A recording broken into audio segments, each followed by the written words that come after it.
Dito sa Pilipinas, napakaraming magaganda at mga magagarang mga shopping malls. For example, Festive Walk ng Iloilo City, SM Seaside Cebu, Festival Mall sa may Philinvest Alabang, Muntinlupa City, McKinley Hill sa Taguig, meron din SM SM Baguio.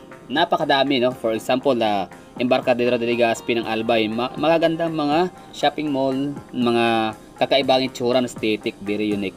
And pagkakaalam ko, lahat ng mga magagandang shopping mall sa Pilipinas ay napuntahan ko na, not until nakita ko tong Evia Mall dito sa may Villar City na located sa Alabang, Las Piñas or Muntinlupa. Basta ano siya, no, parang in between siya, no, sa boundary ng Muntinlupa and Las Piñas.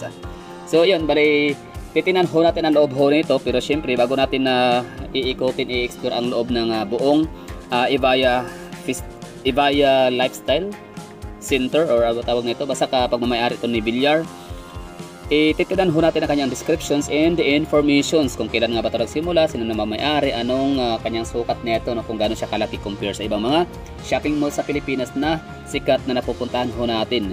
Since itong si Evia Mall ay hindi talaga siya, no, masyadong nakikilala, hindi siya masyadong nakifeature sa mga mainstream media or sa mga sikat na mga vloggers. So ngayon nagkakaroon tayo ng pagkakataon na makita ho ito at pasukin natin yung kanyang mga area, yung kanyang mga tindahan. Pero syempre, description and history ho muna tayo. Evia Lifestyle Center is a shopping lifestyle center located along the Anghari Road in Las Piñas, Metro Manila, Philippines. It is owned by Vistaland and is owned and operated by Vista Malls, opened in 2012. Matagal na pala to dito nakatayo, 2012 pa, no? So it's 12 years old.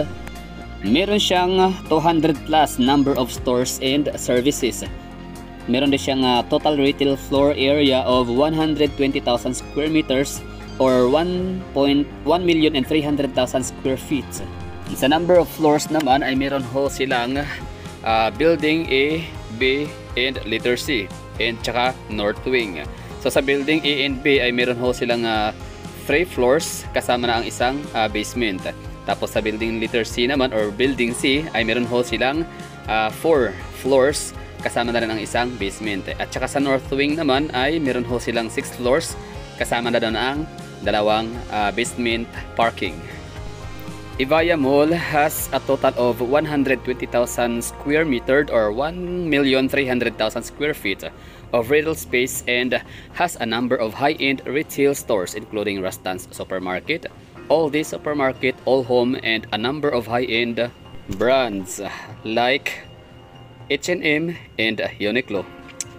Evia Lifestyle Center caters to the retail needs of citizens living in Las Piñas, Parañaque, Muntinlupa, Laguna, and Cavite Province. At yun na, no? I-enjoy na ho natin ang view sa loob ni Evia Mall or Evia Lifestyle Center. Sobra akong nagagandahan dahil nakakapanibago ang disenyo.